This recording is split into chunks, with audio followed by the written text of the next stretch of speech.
Rascal இன்னும் சாவலையா அவன். எம்ஜிஆரை சாட்டையால் அடித்தவன் இவெல்லாம் வந்து செத்துருக்கணும் இந்நேரம் அப்படின்னு அவங்க எம்ஜிஆர் அந்த சினிமாவில் அப்படியே இல்லைன்னு நினைக்கிறாங்க. உடனே ஐயோ வம்படா இன்னும் உள்ளே வாங்கிட்டு கூட்டு போகிறேன். நம்பியார் எனக்கு சிரிக்கிறாரு. என்னை எப்போ தான் உண்மையிலே வில்லன்னு நினச்சிருக்கிறானுங்க இப்போ எல்லாம் இல்லையா. பார்க்குறவங்கெல்லாம் வந்து இந்த படத்தை பார்த்துட்டு அந்த இமேஜில் பார்க்குறாங்கப்பா. அது ஒரு கதை ஒன்று சொன்னார்.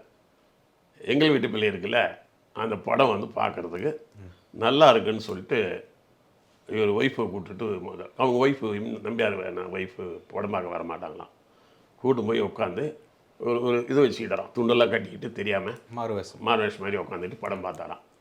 பார்க்கும்போது இந்த எம்ஜிஆர் வந்து சாட்டையால் அடிப்பார்ல, எம்ஜிஆரை முதல்ல யார் சாட்டையால் அடிப்பார்? நம்பியார் அடிப்பார். அந்த கோழை எம்ஜிஆரை அடிக்கும் பொழுது தேட்டர்லேருந்து ஒரு குரூப் எழுந்துச்சு.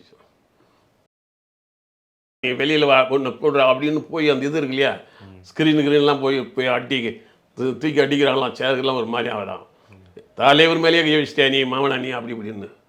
இந்த ஒய்ஃப் சொல்கிறாங்க, ஐயோ என்னங்க படத்தில் இப்படி பார்த்துட்டு இருக்கேன்னா, நம்ம வெளியில் போகும்போது நம்ம தான் தெரிஞ்சு போச்சு நான் ரொம்ப போடும் இன்டர்வியூலேயே அந்த அம்மா கூட்டு கூட்டிச்சான். அவர் சொன்னார், அப்படி தான் இருக்குது பப்ளிக்கில்.